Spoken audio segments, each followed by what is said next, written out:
Sahabat Gema Sematas, kami harap dukungannya. Silakan like, bagikan, serta komen yang dapat membangun channel ini agar channel Gema Sematas terus berkembang.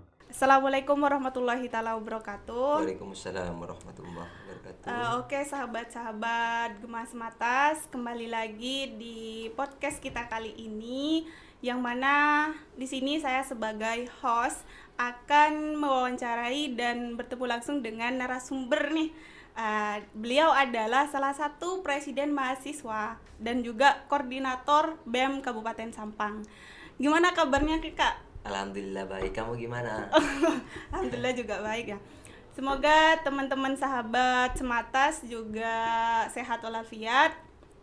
Ini ya, langsung saja di sini saya kedatangan tamu hebat nih. Salah satu dari koordinator BEM Kabupaten Sampang. Perlu sahabat-sahabat tahu bahwasannya BEMSA itu adalah Badan Eksekutif Mahasiswa Kabupaten Sampang, dan beliau adalah koordinatornya. Nih. Siap. Mungkin ini Kak, Siap, langsung perkenalkan ya, Ya, siapa dan dari mana sih Kakak ini, biar teman-teman sahabat-sahabat Sematas itu bisa lebih kenal terhadap Kakak gitu. Baik, oke. Assalamualaikum. Nama saya Ali Topan. Saya juga mahasiswa, bukan mahasiswi. Bukan mahasiswi seperti sampean, dan saya adalah mahasiswa sejati. Ya, nama saya Ali Topan. Saya berlatar belakang berpendidikan di perguruan tinggi Institut Agama Islam Nahdlatul Ulama Sampang, dan saya berasal dari Sampang bagian utara, yaitu di Kecamatan Banyuates, Kabupaten Sampang. Gak ada lagi? Ngambil jurusan apa? Jurusan. Saya itu di jurusan hukum. Kalau hukum keluarga Islam, law hukum keluarga Islam, IAI Nahdlatul Ulama Sampang. Oke ya, mungkin sudah perkenalan dari Pak Presnya. Baik. Mungkin sahabat-sahabat perlu tahu, nanti bakalan terkupas tuntas nih pengalaman dari pengalaman kuliahnya ataupun pengalaman organisasinya, dan bagaimana sih cara mengelola dari BEMSA tersebut, seperti itu. Gimana? Mau dikelola gimana? Oke ya, dari pertanyaan pertama nih Kak, mungkin dari kita membahas dari pengalaman dulu ya, pengalaman dari masa kuliahnya, sehingga kok bisa sih ada sosok seorang koordinator BEMSA nih, koordinator yang kalau menurut saya itu kalau sudah jadi koordinator itu orang hebat lah, orang hebat, sekaligus dia juga menjabat jadi ketua Presma di kampus Institut Agama Islam Nahdlatul Ulama. Dua pangkat sekaligus diambil sama beliau gitu. Jadi mungkin bisa langsung Kak ya, pengalaman dari masa kuliahnya, dari latar belakangnya sampean itu dari apa, pengalamannya seperti apa, mungkin bisa dijelaskan atau diceritakan biar sahabat-sahabat Sematas juga tahu nih pengalaman dari Kakak. Oke, baik. Bicara tentang latar belakang saya adalah anak petani, orang tua saya juga petani, asli bukan kaleng-kaleng. Asli petani, yang kemudian kalau di tipologi mahasiswa itu saya seperti mahasiswa yang hedonis dan apatis, yang tidak peduli terhadap lingkungan dan masa depan saya. Itu tidak seperti ibu hostnya ini. Jadi saya itu ketika kuliah ya banyak tekanan, banyak tantangan, harus membuang ego yang sangat besar gitu. Sehingga saya termasuk kategori orang yang mempunyai keinginan besar untuk kuliah, sekalipun dalam kondisi dan situasi tidak mampu. Baik ketidakmampuannya itu dari sarana, kemudian baju pun saya tidak punya dulu. Iya. Baju itu saya tidak punya dulu, hanya punya satu. Berangkat kuliah itu saya ikut taksi dari rumah. Jadi anggaplah saya seorang musafir yang berangkat sendiri ke kampus. Itu Musafir ilmu ya. musafir ilmu. Ketika saya sampai di kampus, saya masuk dalam gerbong pergerakan mahasiswa Islam Indonesia. Itu pun tanpa melalui komunikasi dan rekrutmen. Sebabnya karena saya tidak punya tempat, ya. Saya tidak punya uang pada waktu itu. Saya nelpon, namanya Aziz, Abdul Aziz. Bung, kata saya, ada di mana? Ada di kontrakan. Bung, saya tinggal di situ ya, kata saya. Saya nggak punya kontrakan ini. Oh ya, siap. Ternyata setelah sampai di sana, berada di lumbung pergerakan. Ya saya tinggal di sana. Tinggal di sana. Aksesnya itu Ya. akses dari rumah itu ke kampus berarti jauh ya Kak ya? Jauh, sekitaran 1,5 jam ya, 1,5 jam. Jadi ambil keputusan untuk Kos di tinggal Sampang. atau ngekos di Sampang gitu. Ya tinggal di PMI itu dulu. Ya nggak bayar ya, Oh, enak. gratisnya itu Iya. ya. Oke ya Kak, ngebahas dari pengalaman yang udah sampean jelaskan barusan, bahwasannya dari pengalaman tersebut, dari gak punya sepeda dan numpang hidup, bisa dikatakan numpang hidup nih ya. Iya. Numpang hidup di PMI. Bisa dikatakan seperti itulah. Mungkin itu Kak, kesannya itu seperti apa sih? Kesan ketika masuk di organisasi ataupun tidak masuk di organisasi seperti itu. Jadi Dari pandangannya sampean ya, kenapa sih seorang mahasiswa itu harus ikut organisasi dan aktif, bukan hanya organisasi ikut aja ya, tapi aktif gitu. gini loh, Mbak ya. Kalau hanya kuliah duduk diam dan pulang, itu bukan mahasiswa yang garang. Kalau mau jadi mahasiswa garang itu harus berorganisasi gitu. Biar garang. Berarti wajahnya tuh beda ya Kak kalau Beda. ikut jadi harimau gitu. Enggak. Jadi dalam tipologi mahasiswa itu beda. Kita harus memilih antara akademisi dan aktivis. Kalau versi saya, dua-duanya harus jalan. Supaya apa? Pengalaman kita punya, teori dan intelektual kita mampu gitu, untuk menjawab segala tugas dari dosen. Tugas terberat dari dosen, berarti tugas terberat Betul. gitu. Betul. Tugas terberat itu bukan seorang mahasiswa itu tugas terberatnya bukan mengerjakan tugas, tapi mencari solusi dari semua kekurangan-kekurangan yang ada di kampus. Itu. Oke ya. Dari pengalaman tersebut mungkin itu Kak. Dari kesan baiknya, kan tadi kesan Buruknya. kurang mengenakkan lah itu, Siap. kurang mengenakkan, bukan buruk tapi kurang mengenakkan. Baik. Mungkin kesan baiknya ketika ikut organisasi, apa sih implementasinya, ataupun ketika sudah masuk organisasi harus jadi apa ataupun apa gitu. Iya. Kalau di organisasi itu dan di kampus itu, organisasi dan kampus tidak menjamin seseorang untuk sukses. Tetapi dimanapun kita, ketika ada harapan dan proses yang baik, maka kita akan mencapai kesuksesan itu. Jadi jangan ada namanya bahasa, oh kampus ini besar akan mencetak orang-orang sukses. Enggak, tergantung orangnya. Jadi meskipun kampus ini di bawah, di atas, itu bukan persoalan. Tetapi yang menjadi persoalan, kita mampu nggak untuk menjawab tantangan-tantangan yang kita hadapi begitu. Sebenarnya gini ya, bisa dikatakan jangan pernah kecil di kampus yang kecil. Ya. Tapi besarlah dari kampus yang kecil, meskipun kecil tapi juga bisa Cabai rawit.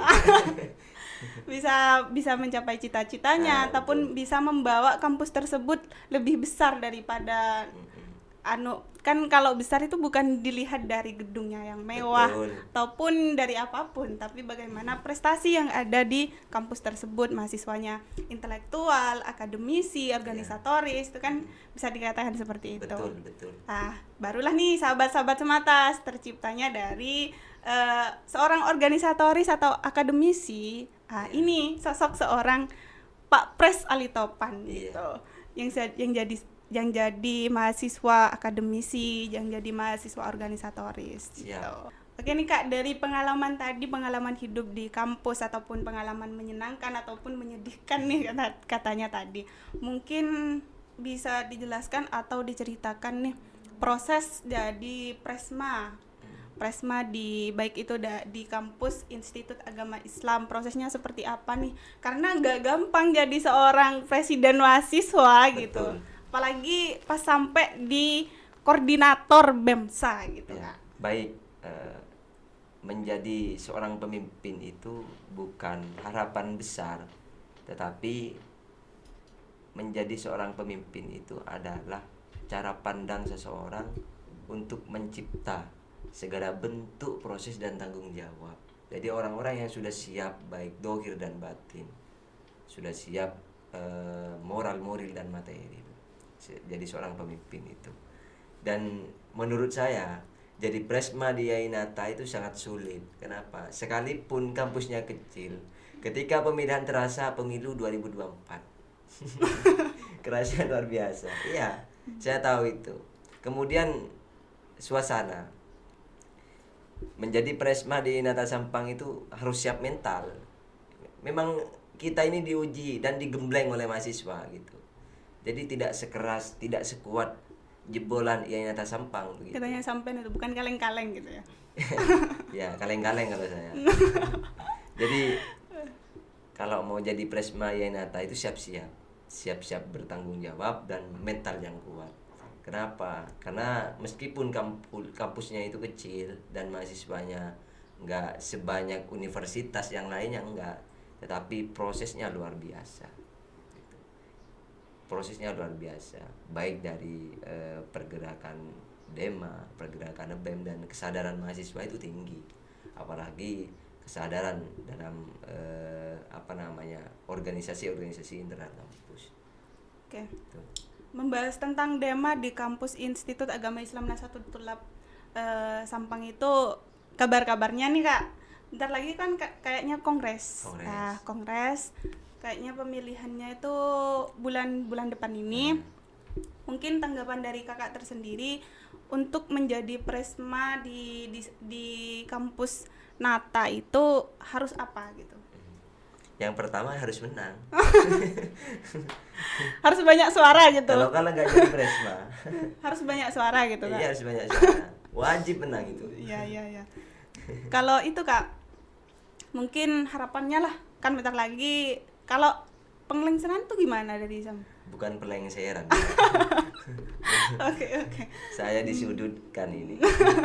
Jadi yang dimaksud avant-garde, Iron Stock dan lain-lain itu adalah menciptakan regenerasi. Contoh kayak ada orde lama kalau di zaman Bung Karno, ada orde baru, ada reformasi. Sampean orde di mana Kak?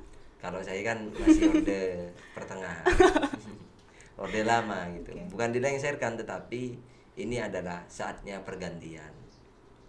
Pergantian yang kemudian tidak segera dilakukan karena ada beberapa faktor dan hambatan-hambatan. Tapi bagi saya menjadi seorang pemimpin atau Presma di Nata Sampang itu di kampus kami itu, yang pertama ya harus menang dulu. Yang kedua harus bisa mengkoordinir segala bentuk perbedaan untuk mencapai persatuan itu dan kesamaan persepsi tanpa ada yang didiskriminasi dan dianaktirikan. Harus memang kita pure demi tujuan dan kemajuan kampus di Nata Sampang. Itu yang menjadi visi besar seharusnya. Itu. Harapannya mungkin Kak? Harapannya semoga tidak terkenal eksis tapi terkenal pasti melaksanakan program kerja dan memberikan kepercayaan terhadap mahasiswa Inata Sampang itu, khususnya kepada akademik dan publik, bahwa Inata Sampang itu memang pionir segala program-program yang berjalan dan menjadi contoh teladan dari kapasitas dan kualitas Dema yang akan datang. Bisa dikatakan semoga bisa berubah dengan lebih baik Alhamdulillah, lagi gitu. semoga saja, amin. Mungkin ini Kak, tadi yang bahas tentang pengalaman dari kuliahnya semasa kuliah itu, mungkin bisa dikatakan salah satu pengalaman yang menyedihkan, karena di situ ada perjuangan di mana gak punya sepeda untuk berangkat sekolah, di mana nanti hidupnya kayak tadi ditanggung sama teman-temannya, ditanggung sama organisasinya, bisa dikatakan kayak makan bareng dan tidur bareng, ngontrak bareng, seperti itu. Mungkin tercetaknya sosok seorang koordinator BEMSA ini, support by di belakang itu siapa, Kak? Sosok support by yang di belakang itu siapa?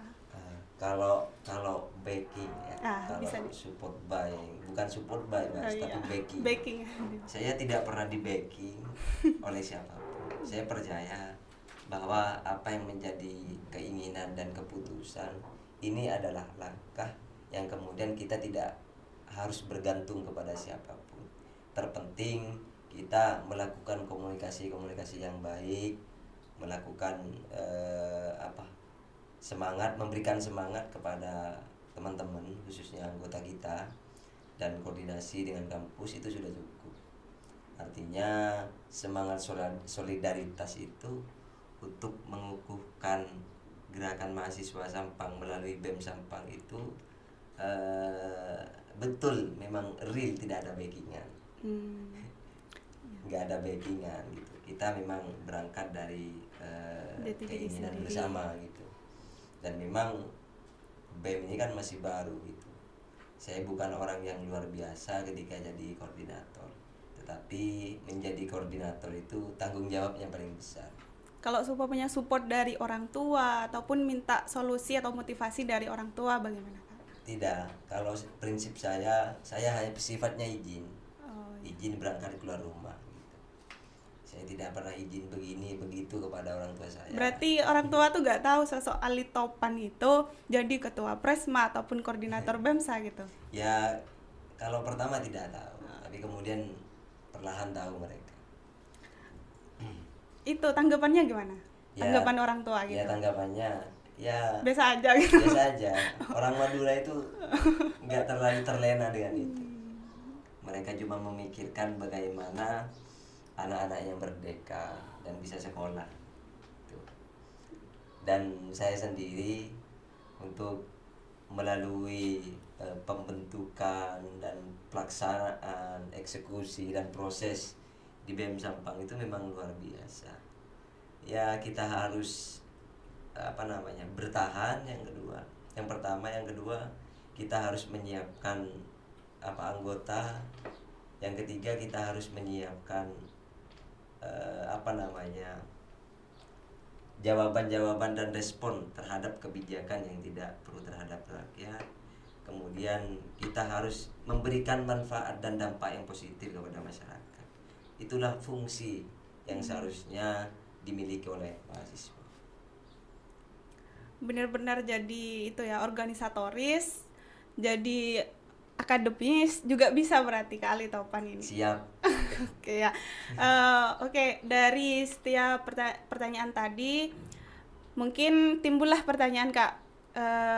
Cara mengatur waktu nih untuk kuliah dan organisasinya. Karena kan kalau kita hanya fokus terhadap akademik saja atau kuliah saja, mungkin bakalan keteteran di organisasinya, atau malah satunya kalau kita hanya fokus terhadap organisasinya, kita bakalan keteteran tuh di akademiknya. Mungkin ada tips ataupun cara untuk mengatur lah waktu untuk organisasi ataupun kuliahnya seperti Sebenarnya pertanyaan yang paling bagus itu adalah apakah kita harus memilih antara menjadi seorang organisatoris atau akademisi. Pertanyaannya itu. Pilihan berarti itu Kak ya? Iya, satu pilihan. Tetapi bagi saya semua itu adalah hukum kausalitas yang sama-sama juga harus kita jalankan dan membutuhkan. Artinya kita tidak cukup menjadi seorang akademisi tanpa mempunyai ilmu-ilmu lapangan dan ilmu-ilmu sosial dan ilmu-ilmu advokasi yang lainnya, yang tentunya itu ada di organisasi. Kita tidak hanya cukup duduk di depan meja nulis, enggak, baca enggak, tapi kita harus menyiapkan percobaan, pengalaman, pendidikan di luar kampus. Karena kampus dengan organisasi itu adalah satu kesatuan proses yang tidak bisa dipisahkan. Jadi kalau kita hanya jadi seorang akademisi tanpa berorganisasi, menurut saya itu rugi. Ruginya dari segi apa? Rugi dari segi waktu, karena di kampus itu tidak semuanya full-fullan harus belajar di kampus, enggak. Kita punya waktu di luar kampus. Jadi waktu itu kita pergunakan sebaik mungkin. Intinya berada di organisasi itu ya kita yang pertama untuk menambah proses kita, ilmu kita, intelektual kita, pengalaman kita, dan juga bagaimana bersosial dan bermasyarakat yang baik, memahami situasi dan kondisi, memahami muara mahasiswa yang ada di Kabupaten Sampang, kira-kira begitu. Kalau cara mengaturnya gimana? Cara mengaturnya yang pertama gini, karena organisasi itu tidak pernah memaksakan orang untuk aktif di organisasi, artinya organisasi itu nggak butuh sebenarnya. Netral aja ya Kak ya? Tetapi yang seharusnya butuh itu kita, para pendidik, untuk ikut dalam berorganisasi, yang seharusnya. Dan juga ketika kita harus memilih antara kampus dan organisasi, semuanya tidak bisa ditinggalkan. Karena apa? Meninggalkan suatu kewajiban adalah suatu bentuk pengkhianatan bagi saya. Salah satu prinsip berarti itu ya. Iya. Oke. Itu. Jadi dari sekian banyak pengalaman, mungkin tadi sudah dibahas baik pengalaman di kuliahnya ataupun organisasinya Kak. Mungkin sekarang kita lebih ngebahas tentang BEMSA-nya nih. Iya. Marak-maraknya BEMSA. Kalau teman-teman tahu atau sahabat-sahabat perlu tahu, BEMSA itu Badan Eksekutif Mahasiswa Kabupaten Sampang, ya Kak ya? Betul. Mungkin bisa dijelasin ada berapa kampus nih yang ada di Kabupaten Sampang yang masuk di BEMSA Ya, gitu. baik. Jadi dari dulu itu sebelum ada BEMSA, ada namanya BEMSA Kera Sampang. Kayaknya ada BEMSA Kera kayaknya. Tapi tidak berjalan. Kemudian difikirkan kembali, kita ini butuh berkumpul, butuh bersama-sama untuk menciptakan zonasi mahasiswa, menciptakan ruang mahasiswa di Kabupaten Sampang yang mulai tenggelam, apalagi kampusnya. Nah, adanya BEM Sampang itu ya alhamdulillah, yang tergabung dalam BEM Sampang itu mencapai 13 kampus. Salah satunya ada Stairua, ada Demas Stai Ma'arif. Stairua itu di Sreseh itu ya, Sreseh. Ada Stai Ma'arif di Jernih itu. Ada STK PPGRI Sampang, ada Anak Sabandia Unggul, ada Stikes Sukma Wijaya, ada IKIP Widya Dharma, Stai Al-Muntahi, ada Stai Muafi, ada juga Inata, Volterra, Universitas Al-Mu'affa Sampang, ada Stai Zazen, dan ada Stai Wali Songo. Kalau diperkirakan ada 13. Ada 13 kampus. 13 kampus. Iya. Yang kamu baru tahu ya? Ya makanya pengen tahu gitu kan. Ada 13 kampus yang bisa dikatakan lah ada di naungannya sampean atau BEMSA. Karena di situ kan sampean koordinatornya, Kak.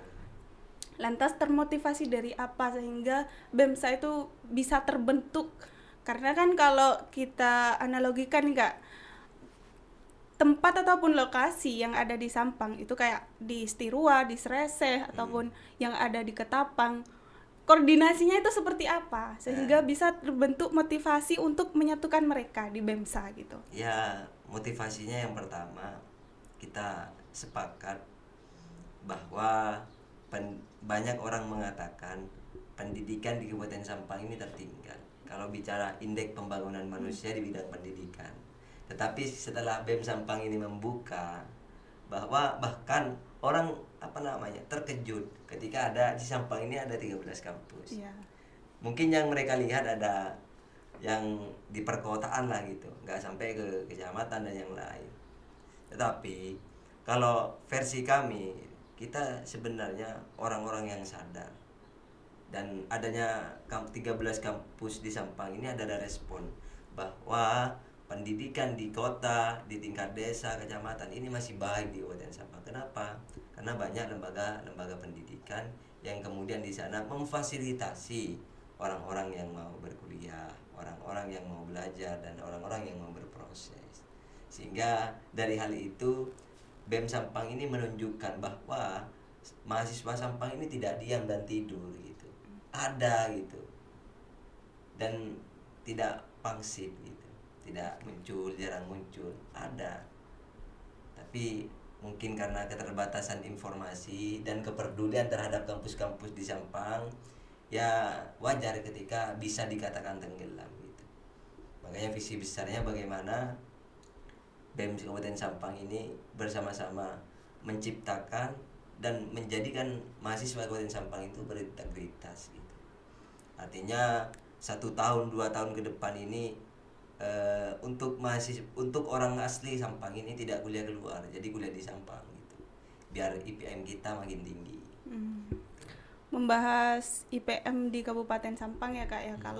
Kalau dianalogikan itu dari mahasiswanya itu mungkin dilihat-lihat itu peminatnya sedikit untuk kuliah di Sampang.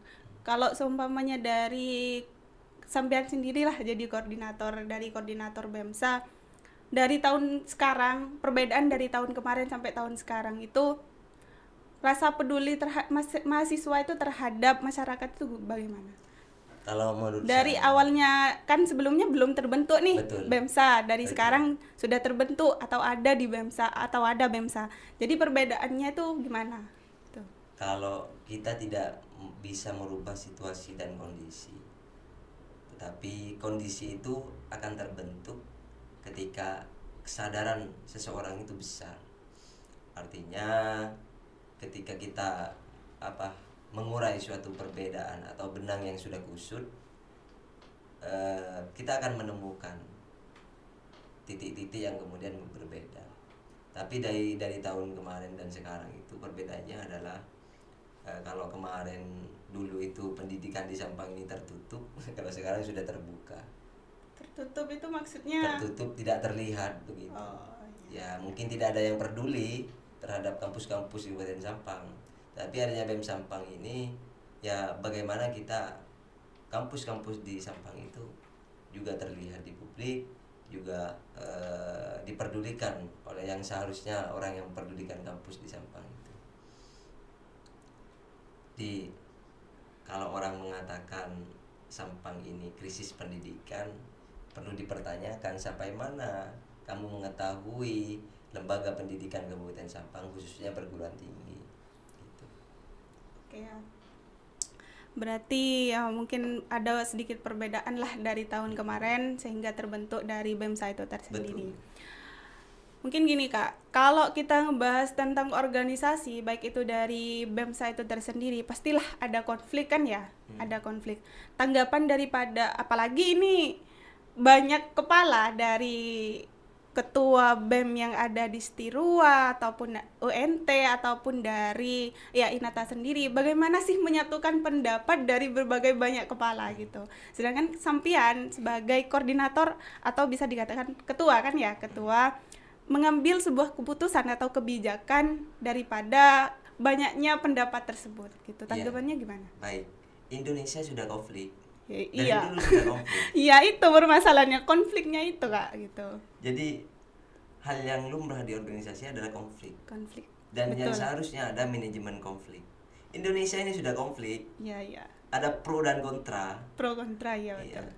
Apalagi masalah tentang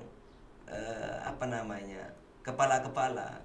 Indonesia udah konflik, apalagi di tingkat BEM Sampang itu udah konflik. Pasti ada konflik. Tetapi bagi seorang pemimpin, konflik itu adalah tantangan. Konflik itu adalah tantangan proses untuk bagaimana kita belajar dewasa, bagaimana kita belajar mencari solusi dari masalah. Sehingga kita mengambil yang benar tanpa melukai yang salah. Kita mengambil yang kanan tapi tanpa membuang yang kiri. Ini adalah prinsip seorang pemimpin. Sekalipun ngambil yang kiri tapi tidak boleh membuang yang kanan. Karena adalah satu kesatuan yang tidak bisa dipisahkan. Jadi caranya bagaimana untuk menyelesaikan konflik? Yang pertama, kita seorang pemimpin ketika ada masalah, ketika ada konflik, jangan mengikuti konflik.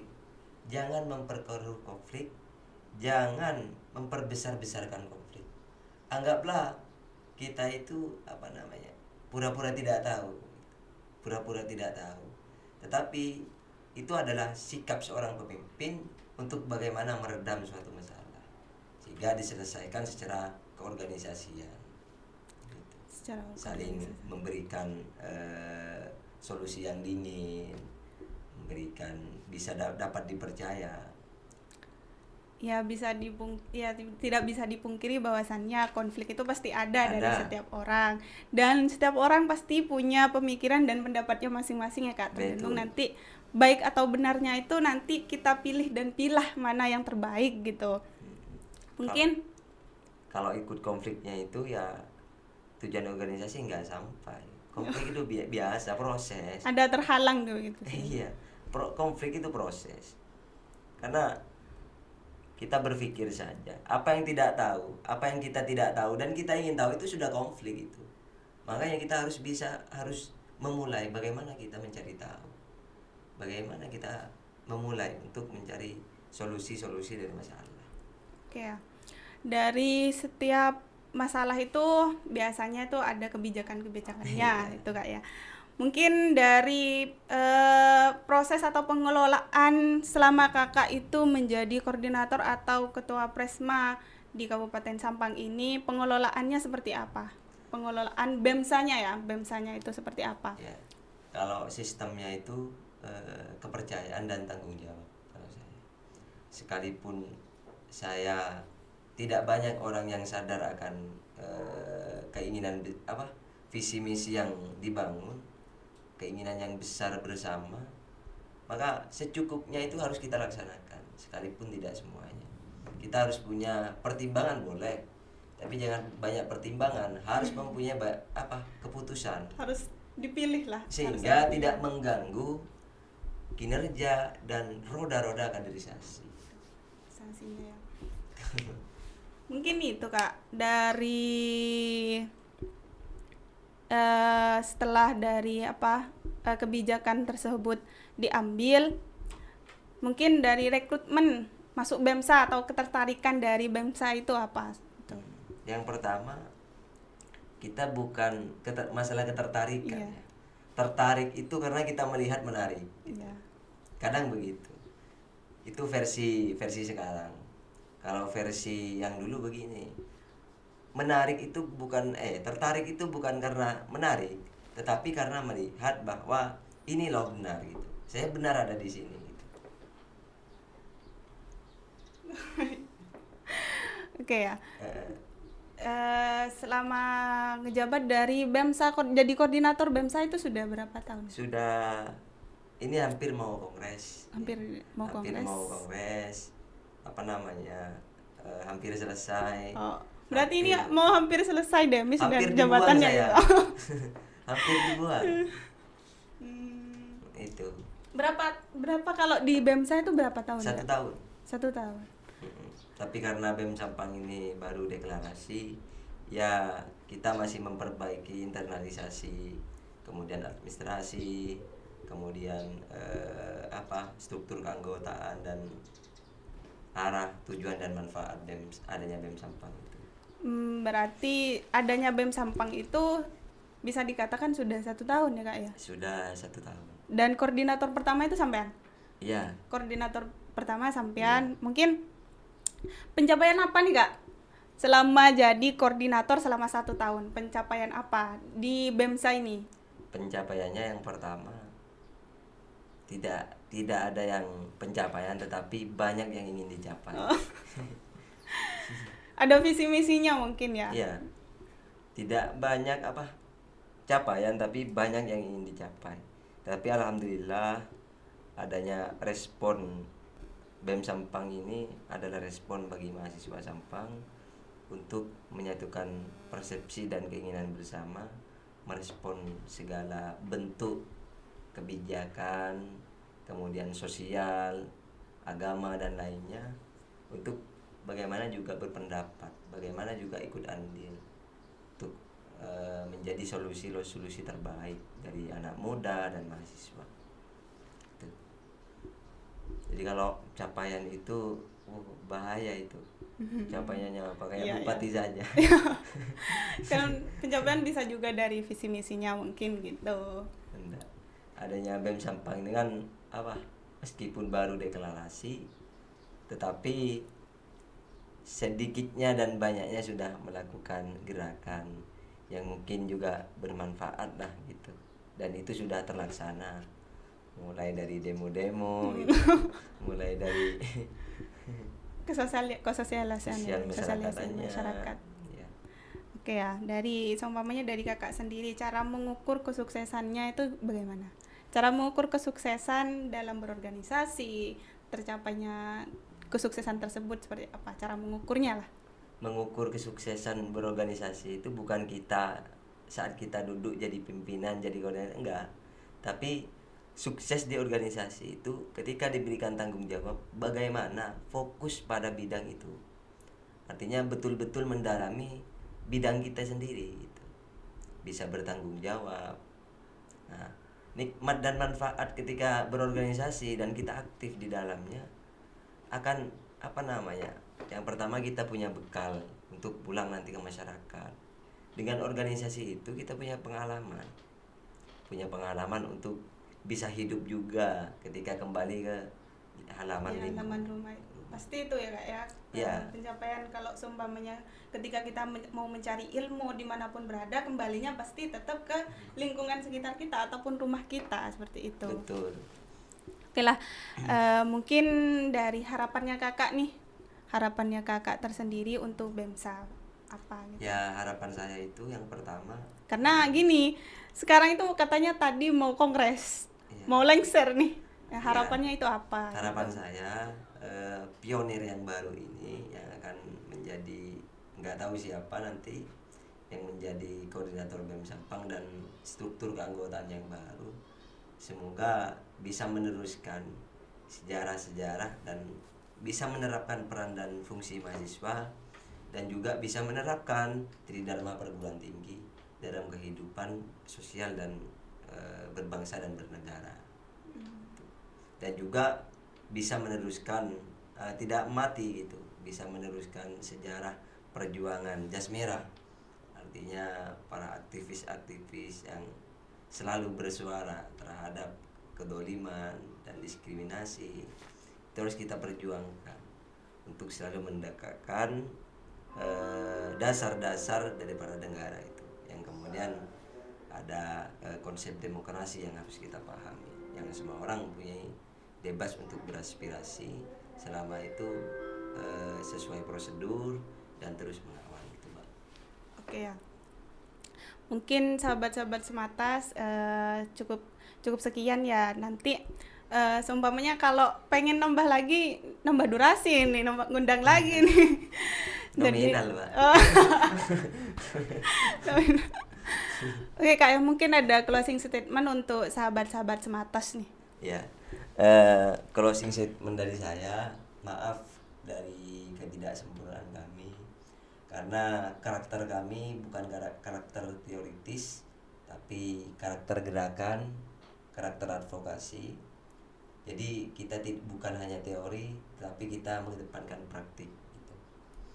Kalau hanya teori tanpa praktik, ya kita seperti orang gila yang selalu berpikir tanpa melaksanakan. Tapi melakukan praktik tanpa teori, kita seperti orang buta yang bingung ketika di lapangan. Oke ya, dari sahabat-sahabat Sematas cukup sekian dari kami. Kurang lebihnya kami mohon maaf. Jangan lupa like, subscribe, and share. Wallahul muwaffiq ila aqwamit thoriq. Wassalamualaikum warahmatullahi wabarakatuh.